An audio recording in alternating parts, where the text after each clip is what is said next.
ਸਤਿ ਸ਼੍ਰੀ ਅਕਾਲ ਪਿਆਰੇ ਵਿਦਿਆਰਥੀਓ। ਅੱਜ ਅਸੀਂ ਕਲਾਸ 11ਵੀਂ ਦਾ ਵੈਲਕਮ ਲਾਈਫ ਜੋ ਵਿਸ਼ਾ ਹੈ ਉਹਦਾ ਲੈਸਨ ਨੰਬਰ 2 ਕਰਨ ਜਾ ਰਹੇ ਹਾਂ।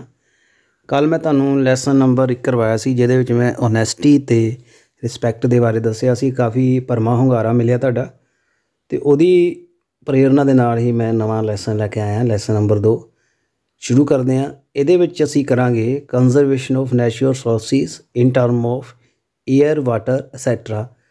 ਕੁਦਰਤੀ ਜੋ ਸਰੋਤ ਨੇ ਉਹਨਾਂ ਦੀ ਕਿੱਦਾਂ ਸੰਭਾਲ ਕਰਨੀ ਹੈ, ਉਹਨਾਂ ਦਾ ਕਿੱਦਾਂ ਸੰਰਕਸ਼ਣ ਕਰਨਾ ਹੈ, ਉਹਦੇ ਬਾਰੇ ਗੱਲ ਕਰਾਂਗੇ। ਚਲੋ ਜੀ ਸ਼ੁਰੂ ਕਰਦੇ ਹਾਂ। Human life is considered to be base on 5 element. These elements are directly or indirectly related to nature. Obviously, the existence and future of human being created with natural element depends on conservation of nature. The eternity of life also run parallel to the eternity of nature aspects. ਸੋ ਕੀ ਗੱਲ ਕੀਤੀ ਹੈ, ਜੋ ਮਨੁੱਖ ਦੀ ਜ਼ਿੰਦਗੀ ਹੈ ਉਹ 5 ਤੱਤਾਂ ਦੀ ਬਣੀ ਹੈ। ਤਾਂ ਇਹ ਜਿਹੜੇ 5 ਤੱਤ ਨੇ ਨੇਚਰ ਦੇ ਨਾਲ ਸਿੱਧੇ ਜਾਂ ਅਸਿੱਧੇ ਤੌਰ 'ਤੇ ਜੁੜੇ ਨੇ। ਸਪਸ਼ਟ ਗੱਲ ਹੈ ਕਿ existence of future of human, ਜੋ ਸਾਡਾ ਆਉਣ ਵਾਲੇ ਸਮੇਂ 'ਚ ਸਾਡੀ ਹੋਂਦ ਹੈ, ਉਹ ਨੇਚਰ ਰਿਸੋਰਸਿਸ ਦੇ ਉੱਤੇ ਡਿਪੈਂਡ ਕਰੇਗੀ ਅਤੇ ਉਹਨੂੰ ਕਿੱਦਾਂ ਅਸੀਂ ਸੰਭਾਲਣਾ ਹੈ। ਇੰਟਰਨਿਟੀ ਆਫ ਲਾਈਫ, ਜ਼ਿੰਦਗੀ ਜਿਹੜੀ ਹੈ, ਇੰਟਰਨਿਟੀ ਆਫ ਨੇਚਰ ਰਿਸੋਰਸਿਸ ਦੇ ਅਸੈਪਟ, ਜ਼ਿੰਦਗੀ ਦਾ ਜੋ ਇੱਕ ਰਹੱਸ ਹੈ, ਜੋ ਗੁਜ਼ਾਰਾ ਹੈ, ਉਹ ਨੈਚੁਰਲ ਰਿਸੋਰਸਿਸ ਦੇ ਨਾਲ ਹੀ ਚੱਲਦਾ ਹੈ। ਜੇ ਰਿਸੋਰਸਿਸ ਹੋਣਗੇ ਤਾਂ ਹੀ ਸਾਡੀ ਜ਼ਿੰਦਗੀ ਚੱਲੇਗੀ। So considering this aspects, it is important to note conservation of natural resources in fact more conservation of human being than conservation of nature. So ਜੇ ਅਸੀਂ ਕੁਦਰਤੀ ਸਰੋਤਾਂ ਦੀ ਸਾਂਭ ਕਰਦੇ ਹਾਂ ਤਾਂ ਅਸੀਂ ਮਨੁੱਖ ਦੀ ਜ਼ਿਆਦਾ ਸਾਂਭ ਕਰਾਂਗੇ, ਨਾ ਕਿ ਨੇਚਰ ਦੀ, ਕਿਉਂਕਿ ਨੇਚਰ ਦੇ ਸਾਂਭ ਕਰਾਂਗੇ ਤਾਂ ਮਨੁੱਖ ਦੀ ਸਾਂਭ ਪਹਿਲੇ ਹੋਵੇਗੀ। ਸੋ ਇਨ ਦਿਸ ਏਰਾ ਆਫ ਪਾਪੂਲੇਸ਼ਨ ਐਕਸਪਲੋਜ਼ਨ, ਅੱਜ ਦਾ ਜੋ ਯੁੱਗ ਹੈ ਇਹ 'ਚ ਵਸੋਂ ਕਾਫੀ ਵੱਧ ਰਹੀ ਹੈ, ਕਾਫੀ ਜਨਸੰਖਿਆ ਵੱਧ ਰਹੀ ਹੈ, ਇੱਕ ਧਮਾਕਾ ਹੋ ਰਿਹਾ। Conservation nature and its resources become first and foremost task of a human being. So ਕੁਦਰਤੀ ਜਿਹੜੇ ਸਰੋਤ ਨੇ ਇਹਨਾਂ ਨੂੰ ਸੰਭਾਲਣਾ ਅਤੇ ਉਹਨਾਂ ਨੂੰ ਬਚਾਉਣਾ ਜਿਹੜਾ ਸਾਡਾ ਪਰਮ ਕਰਤੱਵ ਬਣਦਾ ਹੈ। ਸੋ ਕੁਦਰਤੀ ਸਰੋਤਾਂ ਦੀ ਮੈਂ ਅਹਿਮੀਅਤ ਦੇ ਬਾਰੇ ਦੇ ਵਿੱਚ ਦੱਸਿਆ, ਸਮਝ ਆ ਗਿਆ ਹੋਵੇਗਾ। Students should discuss with the help of their teacher about the element of human life and consider that 5 basic elements are. What basic elements are? Beside this, the student will be made to consider the following situation and identify the correct response from the option answer the questions given thereafter, so that they can introspect to what extent they interact with nature. So ਬੱਚਿਆਂ ਨੂੰ 5 ਤੱਤਾਂ ਦੀ ਜੋ ਮੈਂ ਗੱਲ ਕੀਤੀ ਉਹਦੇ ਬਾਰੇ ਗੱਲ ਕਰਨੀ ਚਾਹੀਦੀ ਹੈ। ਕੁਦਰਤ ਦੇ ਨਾਲ, ਆਪਣੇ ਟੀਚਰਾਂ ਦੇ ਨਾਲ ਗੱਲ ਕਰਨੀ ਚਾਹੀਦੀ ਹੈ, ਤੱਤ ਕਿਹੜੇ ਨੇ, ਅਤੇ ਨੀਚੇ ਜੋ ਕੁਐਸਚਨਸ ਦਿੱਤੇ ਨੇ ਉਹਨਾਂ ਦੇ ਆਨਸਰ ਜਿਸ ਤਰ੍ਹਾਂ ਦੇਣਗੇ ਐਕਟਿਵਲੀ ਪਾਰਟੀਸਪੇਟ ਕਰਕੇ, ਉਹਨਾਂ ਕੁਦਰਤ ਦੇ ਸਰੋਤਾਂ ਦੀ ਕੀ ਅਹਿਮੀਅਤ ਹੈ ਸਮਝ ਆ ਜਾਏਗੀ। ਸੋ ਇਹਦੇ ਵਿੱਚ ਫੋਟੋ ਤੋਂ ਸ਼ੋਅ ਹੋ ਰਿਹਾ ਜੀ ਕਿਸ ਤਰ੍ਹਾਂ ਇੱਕ ਪੰਛੀ ਹੈ ਪਾਣੀ ਦੀ ਬੂੰਦ ਨੂੰ ਤਰਸ ਰਿਹਾ ਹੈ। ਇਹ ਕੁਦਰਤੀ ਸਰੋਤ ਨੇ, ਪਾਣੀ ਹੈ, ਪਹਾੜ ਹੈ, ਨਦੀਆਂ, ਰੁੱਖ ਨੇ, ਸੂਰਜ ਹੈ, ਇੱਕ ਸਾਨੂੰ ਕਾਫੀ ਕੁਛ ਦਿੰਦੇ ਨੇ। ਤਾਂ ਪਹਿਲੀ ਐਕਟੀਵਿਟੀ ਦੀ ਗੱਲ ਕਰਾਂਗੇ। If you see water gushing out from a government tap, so ਜੇ ਤੁਸੀਂ ਸਰਕਾਰੀ ਜੋ ਟੂਟੀ ਹੈ, ਨਲਕਾ 'ਚੋਂ ਪਾਣੀ ਵਹਿੰਦਾ ਦੇਖੋ, by side of road in crowded market, out of 4 responses given below, tick the response. ਜੇ ਤੁਸੀਂ ਨਲਕੇ ਤੋਂ ਪਾਣੀ ਵੇਸਟ ਹੁੰਦਾ ਦੇਖ ਰਹੇ ਹੋ ਤਾਂ ਤੁਹਾਡਾ ਕੀ ਰਿਸਪੋਂਸ ਆਏਗਾ? Ignore and move on as our cloth and shoes may get wet. ਨਲਕਾ ਚੱਲਦਾ ਰਹਿਣ ਦਿਓ, ਜੇ ਅਸੀਂ ਬੰਦ ਕਰਾਂਗੇ ਸਾਡੇ ਕੱਪੜੇ ਅਤੇ ਜੁੱਤੇ ਖਰਾਬ ਹੋ ਜਾਣਗੇ। Turn off the tap immediately even if our cloth get wet. ਨਲਕਾ ਬੰਦ ਕਰਾਂਗੇ ਚਾਹੇ ਸਾਡੇ ਕੱਪੜੇ ਖਰਾਬ ਹੋ ਜਾਣ। Not pay attention because it is the duty of government. ਕੋਈ ਲੋੜ ਨਹੀਂ ਧਿਆਨ ਦੇਣ ਦੀ ਕਿ ਸਰਕਾਰ ਦੀ ਡਿਊਟੀ ਹੈ।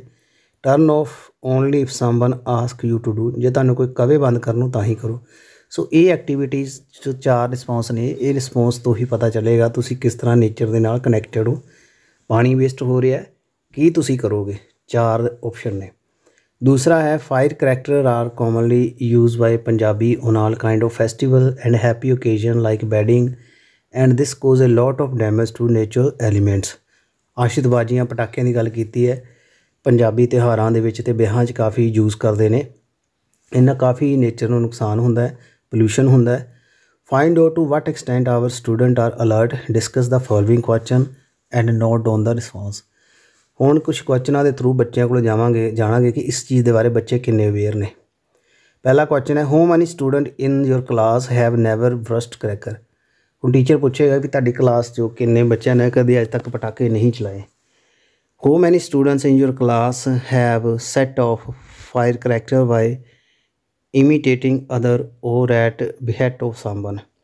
ਕਿੰਨਿਆਂ ਨੇ ਪਟਾਕੇ ਚਲਾਉਣੇ ਛੱਡ ਦਿੱਤੇ ਨੇ ਕਿਸੇ ਦੀ ਸਲਾਹ ਦੇ ਨਾਲ। How many student of class waste money on fire cracker enthusiastically. ਕਿੰਨੇ ਬੱਚੇ ਪਟਾਕਿਆਂ 'ਤੇ ਪੈਸਾ ਵੇਸਟ ਕਰਦੇ ਨੇ। ਸੋ ਇਹ 3 ਪ੍ਰਸ਼ਨਾਂ ਤੋਂ ਪਤਾ ਚੱਲ ਜਾਏਗਾ। ਤਾਂ ਤੁਸੀਂ ਦੇਖ ਸਕਦੇ ਹੋ ਥਰਮਲ ਪਲਾਂਟ ਲੱਗਿਆ, ਕਿਸ ਤਰ੍ਹਾਂ ਧੂੰਆਂ ਨਿਕਲ ਰਿਹਾ, ਪਾਣੀ ਗੰਦਾ ਵਹਿ ਰਿਹਾ। So nature has given us forest, mountain, river, food, drink and many more such useful things. Nature ਨੇ ਸਾਨੂੰ ਪਹਾੜ, ਨਦੀਆਂ, ਭੋਜਨ, ਪੀਣ ਵਾਸਤੇ ਪਾਣੀ, ਹੋਰ ਕਈ ਚੀਜ਼ਾਂ ਦਿੱਤੀਆਂ ਨੇ। Human for their own comfort and convenience have cut down forest, demolished the mountain, diverted the nature course of river and steam, release carbon dioxide into atmosphere with smoke and fire from the industry chimney, release toxic substance like chlorofluorocarbon into air, so disturbing the nature balance and depleted ozone layer that protect environment. Hence the sun UV radiations had a devastating effect on animal and human. Greenhouse effect have an increased average temperature. This is called global warming. ਸੋ ਇੱਥੇ ਗੱਲ ਕੀਤੀ ਹੈ ਕਿ human ਨੇ ਆਪਣੇ ਲਾਲਚ ਦੇ ਨਾਲ ਆਪਣੇ ਹੋਂਦ ਬਣਾਈ ਰੱਖਣ ਲਈ ਜੰਗਲਾਂ ਨੂੰ ਕੱਟ ਦਿੱਤਾ ਹੈ, ਠੀਕ ਹੈ ਨਾ। ਖੇਤੀਬਾੜੀ ਕਰਨੀ ਸ਼ੁਰੂ ਕਰਤੀ ਹੈ, ਨੇਚਰ ਰਿਸੋਰਸਿਸ, ਨਦੀਆਂ, ਨਾਲਿਆਂ ਨੂੰ ਖਰਾਬ ਕਰਤਾ ਹੈ। ਫੈਕਟਰੀਆਂ, ਧੂੰਏ ਵਿੱਚੋਂ ਕਾਰਬਨ ਡਾਈਆਕਸਾਈਡ ਅਤੇ ਹੋਰ ਖਤਰਨਾਕ ਗੈਸਾਂ ਜਾਂਦੀਆਂ ਨੇ, ਕਲੋਰੋਫਲੋਰੋਕਾਰਬਨ ਵਗੈਰਾ ਹੋ ਗਏ। ਓਜ਼ੋਨ ਲੇਅਰ ਇਹਨਾਂ ਖਤਮ ਹੋ ਰਹੀ ਹੈ। ਉਹ ਜੋ ਧਰਤੀ ਦੇ ਆਲੇ ਦੁਆਲੇ ਹੈ ਸਟੈਥੋਸਫੀਅਰ 'ਚ, ਉਹਨਾਂ ਹਾਨੀਕਾਰਕ ਕਿਰਨਾਂ ਸਾਡੇ ਅੰਦਰ ਜਾ ਰਹੀਆਂ ਨੇ, ਉਹਨਾਂ ਸਾਨੂੰ ਅਤੇ ਹੋਰ ਜਾਨਵਰਾਂ ਨੂੰ ਨੁਕਸਾਨ ਹੋ ਰਿਹਾ।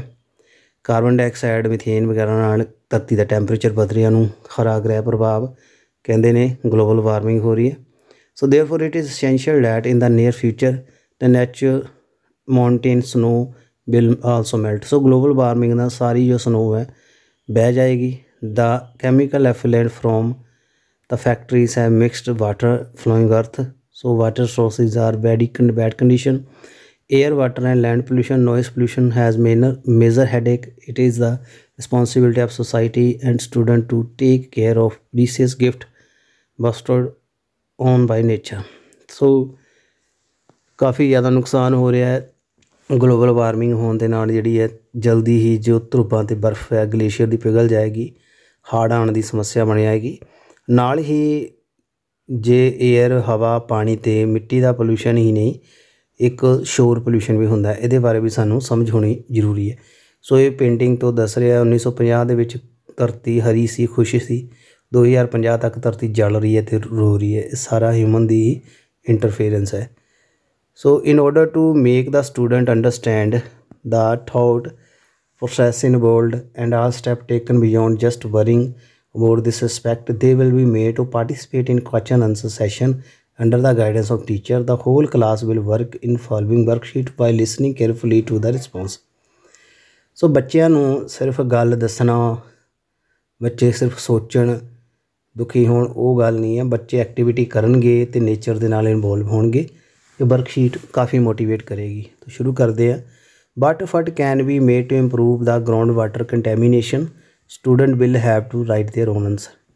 ਧਰਤੀ ਦੇ ਹੇਠਲਾ ਜੋ ਪਾਣੀ ਹੈ ਗੰਦਾ ਹੋ ਰਿਹਾ, ਉਹਨੂੰ ਬਚਾਉਣ ਲਈ ਕੀ ਕੀਤਾ ਜਾ ਸਕਦਾ ਹੈ, ਬੱਚੇ ਦਾ ਜਵਾਬ ਲਿਖਣਗੇ। But measure should be taken to prevent the water contamination, but contribution can you make and how. ਪਾਣੀ ਗੰਦਾ ਹੋਣ ਤੋਂ ਬਚਾਉਣ ਲਈ ਤੁਸੀਂ ਕੀ ਕਰ ਸਕਦੇ ਹੋ, ਕੀ ਯੋਗਦਾਨ ਦੇ ਸਕਦੇ ਹੋ। But contribution are you making to reduce air pollution, ਹਵਾ ਦਾ ਪ੍ਰਦੂਸ਼ਣ ਘੱਟ ਕਰਨ ਲਈ ਤੁਸੀਂ ਕੀ ਕਰ ਰਹੇ ਹੋ ਅਤੇ ਕੀ ਕਰ ਸਕਦੇ ਹੋ। ਤਾਂ ਇਹ ਦੱਸਿਆ ਹੈ।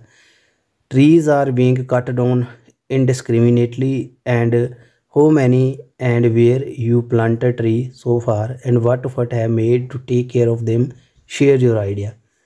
ਦਰੱਖਤਾਂ ਨੂੰ ਕੱਟਿਆ ਜਾ ਰਿਹਾ, ਜੰਗਲਾਂ ਨੂੰ ਕੱਟਿਆ ਜਾ ਰਿਹਾ। ਤੁਸੀਂ ਜੰਗਲਾਂ ਨੂੰ ਕਿਵੇਂ ਬਚਾ ਰਹੇ ਹੋ? ਕੀ ਤੁਸੀਂ ਕੋਈ ਕਦੇ ਪੌਦਾ ਲਗਾਇਆ ਅਤੇ ਕਿੱਦਾਂ ਉਹਦੀ ਸਾਂਭ ਕੀਤੀ ਹੈ, ਉਹ ਲਿਖੋ। ਸੋ ਇਹ ਜੋ 4 ਪ੍ਰਸ਼ਨ ਨੇ ਵਰਕਸ਼ੀਟ ਦੇ, ਇਹ ਤੋਂ ਬੱਚਿਆਂ ਨੂੰ ਅਵੇਅਰਨੈਸ ਹੋਏਗੀ ਅਤੇ ਉਹ ਸਮਝ ਜਾਣਗੇ ਨੇਚਰ ਦੀ ਸਮੱਸਿਆ ਕੀ ਹੈ। ਅੱਗੇ ਹੈ ਜੀ ਐਕਟੀਵਿਟੀ ਨੰਬਰ 2। ਦੂਸਰੀ ਐਕਟੀਵਿਟੀ ਕੀ ਹੈ? ਮਾਰਨਿੰਗ ਅਸੈਂਬਲੀ ਦੇ ਵਿੱਚ every student of 11th class should be given 2 minute to go to each class and switch off fan, light and return to assembly. The student who switch off the most number of fan and light should be acclaimed. Rather, all the student ought to be applauded by rest of the student when they return after switching off fan and light. So during assembly ਦੇ ਵਿੱਚ ਜੋ 11ਵੀਂ class ਦੇ ਬੱਚੇ ਨੇ ਉਹ ਕੀ ਕਰਨਗੇ, 2 minute ਲਈ ਜਾਣਗੇ ਅਤੇ ਸਾਰੇ ਕਲਾਸਾਂ ਦੇ ਪੱਖੇ ਅਤੇ ਲਾਈਟਾਂ ਬੰਦ ਕਰਨਗੇ। ਜਿੰਨੇ ਜ਼ਿਆਦਾ ਲਾਈਟਾਂ ਦੇ ਪੱਖੇ ਬੰਦ ਕਰਨਗੇ ਉਹਨਾਂ ਨੂੰ ਉਨਾ ਜ਼ਿਆਦਾ ਸਨਮਾਨ ਦਿੱਤਾ ਜਾਏਗਾ। ਇਹ ਵੀ ਐਕਟੀਵਿਟੀ ਹੈ। Likewise other student should be given opportunity to see it that the running water tap are turned off, flower and planted in school are watered and soil around the plant are turned or plowed regularly so that they become acclimated and this sort of work. ਦੂਸਰੀ activity ਇਹ ਵੀ ਹੈ ਕਿ ਬੱਚਿਆਂ ਨੂੰ ਮੌਕਾ ਦਿੱਤਾ ਜਾਏਗਾ ਕਿ ਉਹ ਦੇਖਣ ਕਿ ਟੂਟੀਆਂ 'ਚੋਂ ਪਾਣੀ ਤਾਂ ਨਹੀਂ ਵਹਿ ਰਿਹਾ, ਟੂਟੀ ਬੰਦ ਹੈ, ਪੌਦਿਆਂ ਨੂੰ ਪਾਣੀ ਦਿੱਤਾ ਹੋਇਆ, ਫੁੱਲ ਖਿੜੇ ਨੇ, ਕਿਆਰੀਆਂ ਦੇ ਵਿੱਚ ਮਿੱਟੀ ਖੋਦੀ ਗਈ ਹੈ, ਘਾਹ ਕੱਢਿਆ ਗਿਆ, ਪੌਦਿਆਂ ਨੂੰ ਪਾਣੀ ਲਾਇਆ ਗਿਆ। ਇਹ ਐਕਟੀਵਿਟੀ ਕਰਾ ਕੇ ਵੀ ਬੱਚਿਆਂ ਨੂੰ ਨੇਚਰ ਦੇ ਨਾਲ ਜੋੜਿਆ ਜਾ ਸਕਦਾ ਹੈ।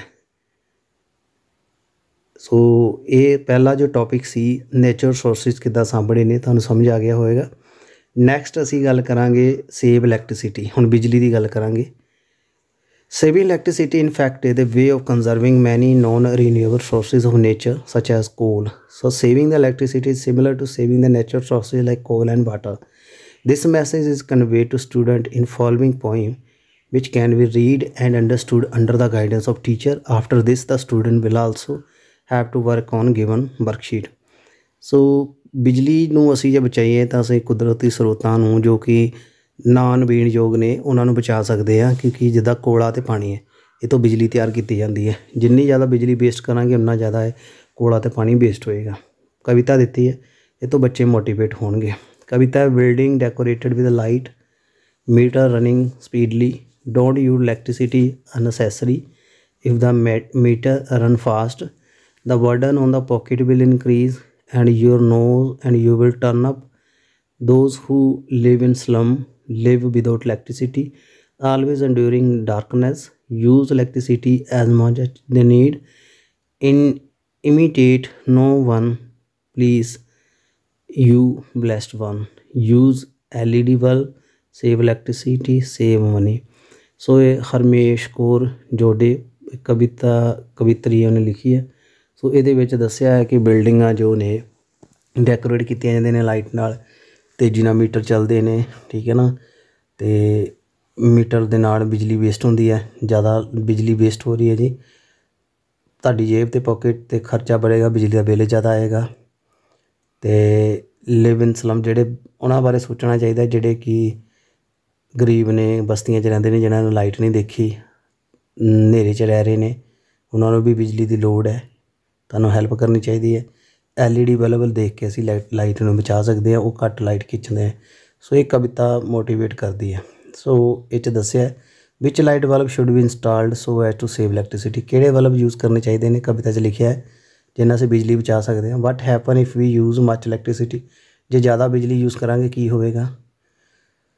Y it is electricity bill higher not, ਬਿਜਲੀ ਦੇ ਬਿੱਲ ਹੁਣ ਜ਼ਿਆਦਾ ਕਿਉਂ ਆ ਗਏ ਨੇ। Is it advisable to turn on all the light at night order to beautify your building, ਕਿ ਤੁਹਾਨੂੰ ਸਾਰੀਆਂ ਲਾਈਟਾਂ ਜਗਾਉਣੀਆਂ ਚਾਹੀਦੀਆਂ ਰਾਤ ਨੂੰ, ਤੁਹਾਡੀ ਬਿਲਡਿੰਗ ਜਿਹੜੀ ਹੈ ਸੁੰਦਰ ਲੱਗੇ। What are the disadvantage of over use of electricity, ਬਿਜਲੀ ਦਾ ਦੁਰਉਪਯੋਗ ਕਰਨ ਦੇ ਕੀ ਨੁਕਸਾਨ ਨੇ। ਸੋ ਇਹ ਕੁਐਸਚਨਸ ਦੇ ਆਨਸਰ ਇਸ ਕਵਿਤਾ ਦੇ ਵਿੱਚੋਂ ਦਿੱਤੇ ਜਾ ਸਕਦੇ ਨੇ ਅਤੇ ਬੱਚੇ ਮੋਟੀਵੇਟ ਹੋਣਗੇ। ਦੂਸਰੀ ਐਕਟੀਵਿਟੀ ਹੈ certain activity related to saving electricity and other natural sources should be assigned to student during the half day break or any such time when the student can perform activity under the guidance of teacher. Other method of saving nature sources will also be discussed in the period of this subject, but prior to this some activity related to this method need to be carried out. ਬਿਜਲੀ ਨੂੰ ਬਚਾਉਣ ਵਾਸਤੇ ਅਤੇ ਕੁਦਰਤੀ ਸਰੋਤਾਂ ਨੂੰ ਬਚਾਉਣ ਦੇ ਵਾਸਤੇ ਬੱਚਿਆਂ ਨੂੰ ਦੱਸਿਆ ਜਾ ਸਕਦਾ, ਕੁਛ ਐਕਟੀਵਿਟੀ 'ਚ ਇਨਵੋਲਵ ਕੀਤਾ ਜਾ ਸਕਦਾ ਫ੍ਰੀ ਟਾਈਮ ਦੇ ਵਿੱਚ ਵੀ ਜਾਂ ਬ੍ਰੇਕ ਟਾਈਮ ਵਿੱਚ ਵੀ, ਜਦੋਂ ਬੱਚੇ ਪਾਰਟੀਸਪੇਟ ਕਰਨ। ਯੈਸ ਔਰ ਨੋ ਦੇ ਵਿੱਚ ਆਨਸਰ ਦੇਣਾ। ਐਕਟੀਵਿਟੀ ਹੈ will you turn off the light before leaving your class, class ਛੱਡਣ ਤੋਂ ਪਹਿਲਾਂ ਤੁਸੀਂ ਲਾਈਟ ਬੰਦ ਕਰੋਗੇ। Yes or no. Will you leave your computer running, कि तुसी कंप्यूटर चलते छड्डोगे। There are no students in the class next to your but the fan are on, will you switch off fan. सिर्फ class में तुसी इकल्ले हो, होर कोई नहीं है कि तुसी फैन बंद करोगे जब ही आ जाओगे। School water tank has over flooded water flowing, will you rush the switch off the motor. टैंकी पानी की भर गई है स्कूल की, तुसी मोटर बंद करोगे कि नहीं। सो ये एक्टिविटीज़ के बारे दस्या जा सकता है, बच्चों को मोटिवेट किया जा सकता है। अगे है जी, under the guidance of teacher student will light 100 watt ordinary bulb, 16 watt LED bulb, 12 watt solar lamp in class, then compare and discuss the point. Bulb दिते ने, नॉर्मल बल्ब है, 16 वाट LED है, 12 वाट सोलर लैंप है। तो बच्चों को समझाया जा सकता पावर सेविंग के नाल, जिस तरह से दस्या ऑर्डनरी बल्ब LED तो सोलर लैंप 100 वाट का, 16 वाट, 12 वाट हाई पावर लैंदा है, लो पावर लैंदा है। जिहड़ा सोलर लैंप कोई लाइट नहीं लैंदा क्योंकि सूरज की रोशनी में चलता है। अमिट लैस लाइट मोर लाइट, आम बल्ब के नालों ज़्यादा लाइट देंदे ने। मोर एक्सपेंडिचर लो expenditure lace expenditure. LED bulb तो सोलर लैंप के खर्चे घट ने, ऑर्डनरी बल्ब के ज़्यादा ने। सो इत्थों दस्या जा सकता कंपेयर करके। तो क्वेश्चनस भी ये नाल ही रिलेटेड ने। What kind of light would you use save electricity, केड़ी लाइट यूज़ करोगे। What you prefer light bulb that emit more light with low power consumption, कि तुसी यूज़ करोगे जिहड़े घट बिजली लैंदे ने, लाइट ज़्यादा देंदे ने। State widely difference between 100 watt ordinary bulb and 16 watt, की फ़र्क है। What appliances can run on solar power नाल की चल सकता, सोलर लैंप। सोलर जो powered product help to save electricity are well as coal, do you agree. सूरज नाल चढ़न वाले जिहड़े ने इलैक्ट्रिसिटी ते कोले नूं बचाते हैं, की गल सही है। सो ये तुसी देख सकते हो, सोलर पैनल लग्या होया है टीचर नूं, ते दस्या जा सकता है बारे किस तरह असीं घर च बिजली की समस्या नूं हल कर सकते हैं। सो ये एक्टिविटीज़ है, तुसी इत्थों आराम नाल समझोगे। एक्टिविटी दसी है, student your school is going to conduct annual day celebration, should we decorate our school with a string of light bulb or use some other artistic way to present ourselves. Also some of you student will state what you all do and what all you think of doing save electricity at home। बच्चों साडे school they which function जो होण जा रहा कि सानू बिजली के बल्बां दे नाल उहनूं सजाना चाहिए है, जां कुछ होर तरीका वरतना चाहिए। घर दे विच तुसीं की करदे हो। स्टूडेंट बोलता है पहला, just sir we should all gather in the same room to watch television, सानू एक कमरे में टैलीविजन देखना चाहिए। स्टूडेंट दूसरा कहता we should iron the dress of all family member at same time so that more power is not consume by ironing at different time. Press कपड़िਆਂ ਨੂੰ ਅਸੀਂ हर वेले ਕਰਨ ਦੇ ਨਾਲ ਇੱਕ ਵੇਲੇ ਸਾਰੇ ਕੱਪੜੇ ਕਰ ਲਈਏ ਨਾ, ਬਿਜਲੀ ਬਚ ਸਕਦੀ ਹੈ। ਤੀਸਰਾ student we should install solar energy plant roof of our houses, ਘਰ ਦੀਆਂ ਛੱਤਾਂ 'ਤੇ ਸੋਲਰ ਪੈਨਲ ਲਗਾਉਣੇ ਚਾਹੀਦੇ ਨੇ। ਚੌਥਾ ਕਹਿੰਦਾ ਹੈ we should install AC with inverter ਵਾਲੇ AC ਲਾਉਣੇ ਚਾਹੀਦੇ ਨੇ। We should light should we installed in street ਲਾਈਟਾਂ ਸੋਲਰ ਹੋਣੀਆਂ ਚਾਹੀਦੀਆਂ ਨੇ। टीचर ये सारिया चीज़ां सुन के शाबाश दिंदा है, well done kids, very wise, तुसी बहुत सियाणे हो। Many of you might associated with agriculture, तुसी खेतीबाड़ी नाल जुड़े होगे। You can save lot of electricity if you plant crop that consume less water, जे घट पानी वाली फसल उगाओ तुसी काफ़ी बिजली बचा सकते हो। ये एक्टिविटीज़ सी। हुण वर्कशीट दसी है, वर्कशीट के रिस्पॉन्स देखे जाएंगे। ये देख सकते हो प्लग लगे, चार्जर ऑन है, लगाया नहीं है, ये सिंबल लगाए ने, ये मैच करना है भी एक्टिविटी है। इसी लैसन नंबर 2। तो विद्यार्थियों मैं उम्मीद करदा तुहानूं समझ आ गया होएगा पूरा, तो वर्कशीट तुसीं आराम नाल कंप्लीट कर सकते हो, मैं तुहानूं करवाई है। तो वीडियो किद्दां लग्या काइंडली जरूर कमेंट करके दसना। तो जल्दी ही मिलांगे लैसन नंबर 3 दे विच। तो अज का जो लैसन सी इहदे विच असीं इलैक्ट्रिसिटी किद्दां सेव करनी वो पढ़िया। तो पहला जो टॉपिक सी कंजरवेशन ऑफ नैचुरल रिसोर्सिस, कुदरती स्रोतों की सांभ किद्दां करनी है उहदे बारे पढ़िया।